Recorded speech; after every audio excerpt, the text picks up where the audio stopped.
That kind of snow is coming to the mountains in California. Skiers get stoked, including Kevin Coop Cooper joining us right now from up in Tahoe. All right, Kev, good to talk to you, my friend. This is a really serious, I mean, it's great, obviously, but this is really serious business when you're talking in some places 5 or 6 feet of snow.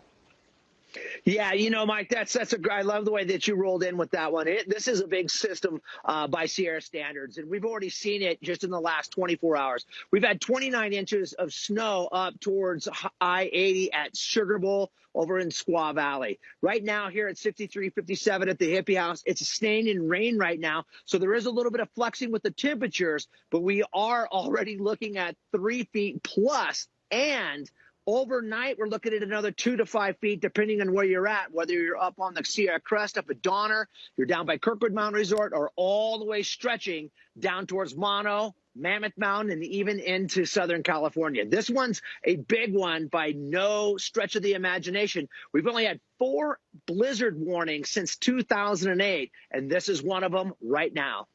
Yeah, and Coop, speaking of blizzard, the snow is going to be great. I know you're stoked for that, but what about the wind? And what is the danger with the wind in this type of situation, especially in regards to avalanches?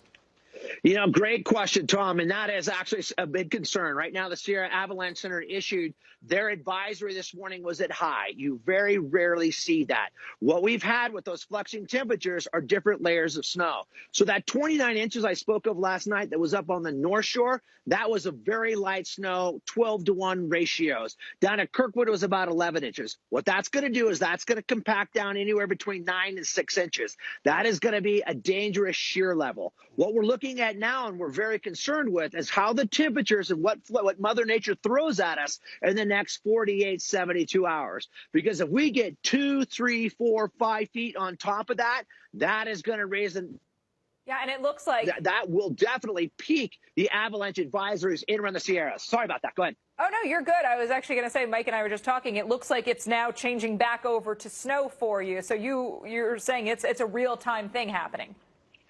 Exactly. And you know, Alex, what's going to happen is that layer is already buried within. And to Tom's point, when the winds start blowing, that's going to lay multiple layers up on top. So that just increases the danger that's out in the backcountry.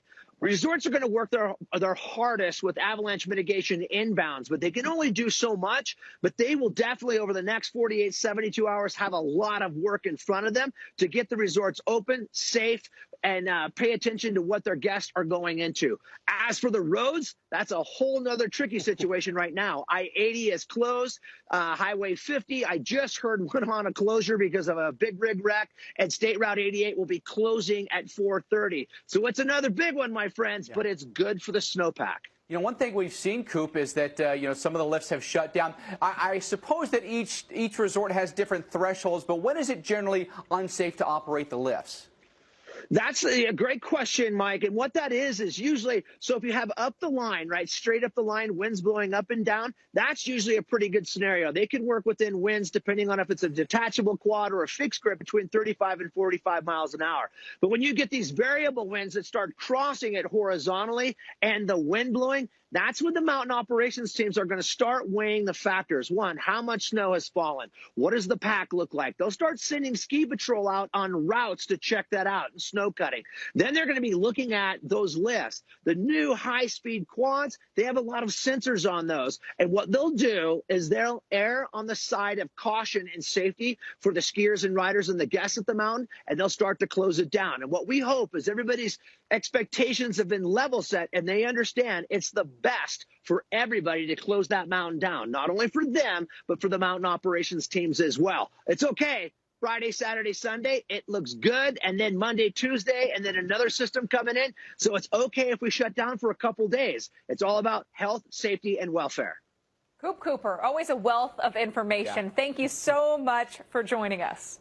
Good stuff. Take care, guys. Have a great night. You too. All righty. But one thing you heard from him that he doesn't, that he's usually very stoked, right? Mm-hmm. There's some concern there. Right. There's travel concerns. There's safety concerns. There's avalanche concern, you know? Yeah, there's a lot involved with that. And they know the skiers will be up there. You know, the snowpack isn't going anywhere. So in the really inclement conditions, if you have to wait, you do. All right, I want to get you an update on I-80. Coop alluded to that. A live look right now at Donner Pass, where as we've been talking about that. All right, we don't have the camera, but the road is open now. Thank goodness. So there you go. There was a jackknife truck there. Exactly. Right, so right. they've got that Good. cleared. They are getting those people off because you said blizzard conditions are starting soon. They need to get those people that are stuck on the roads off the roadway. Yeah, you're stuck there. Once those conditions deteriorate, you may not be able to get them off those roads. So it's good they're moving again.